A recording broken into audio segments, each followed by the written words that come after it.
Agora mostra um grave e antigo problema. Uma criança que precisa de um remédio caro para viver teve que buscar a justiça para conseguir o fornecimento regular do remédio.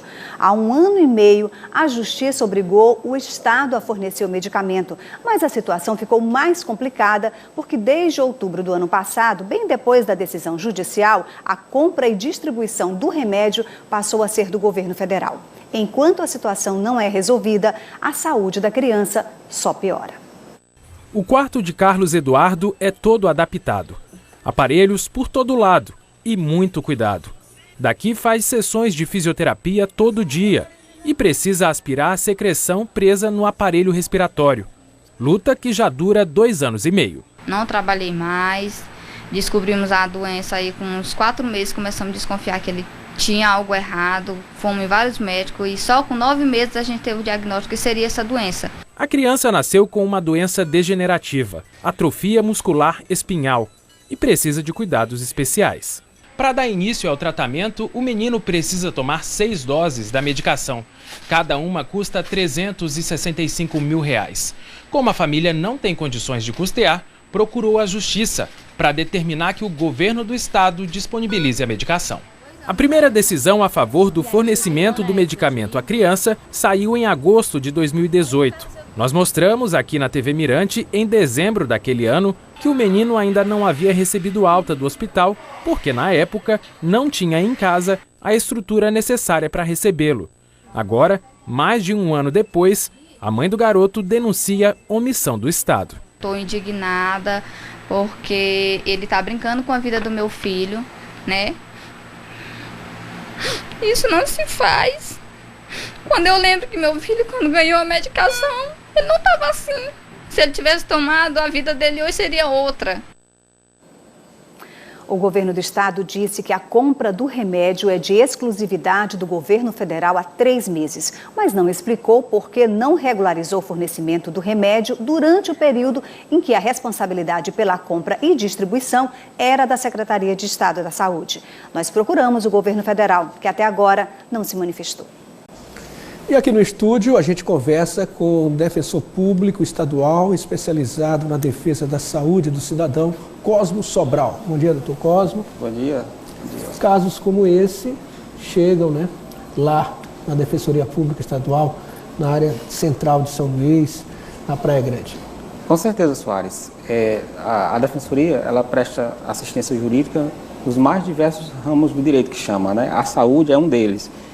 E aí a Defensoria atua tanto no campo da saúde pública, que é esse aqui, né? Defendendo o cidadão para que ele tenha o acesso a um serviço, a um tratamento, a um medicamento pela rede SUS, quanto também na rede suplementar, que chama ali naquela questão dos planos de saúde. É comum chegar a nós, né, aos núcleos especializados.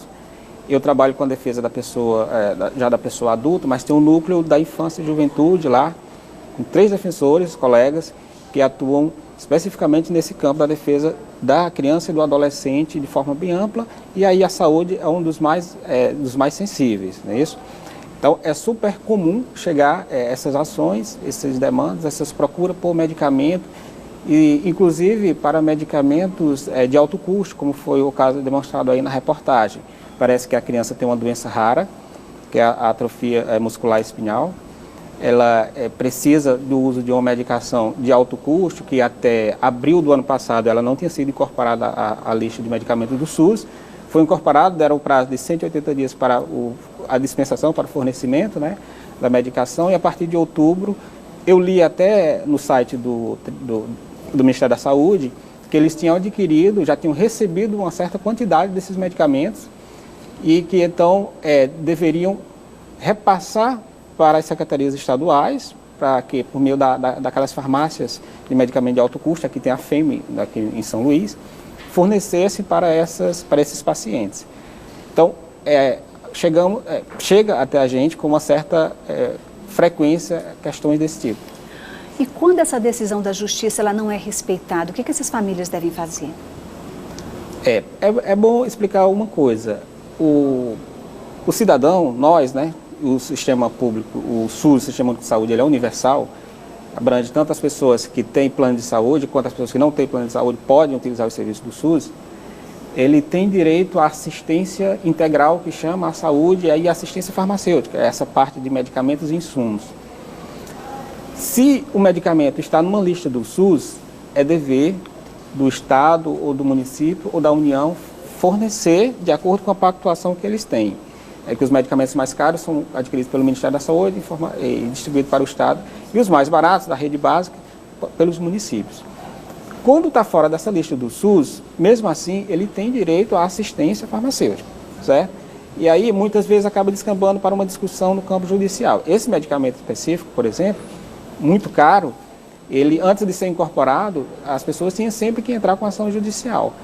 E, como o Estado não tinha obrigação, não tinha em arquivo esses medicamentos, não tinha em estoque, geralmente chegava na fase de cumprimento da decisão por meio de bloqueio de recursos para a compra do medicamento na rede privada, entendeu? Mais ou menos isso. Eles têm que comprar em determinado prazo, o juiz fixa um prazo. Terminou o prazo, aí faz o bloqueio de recursos.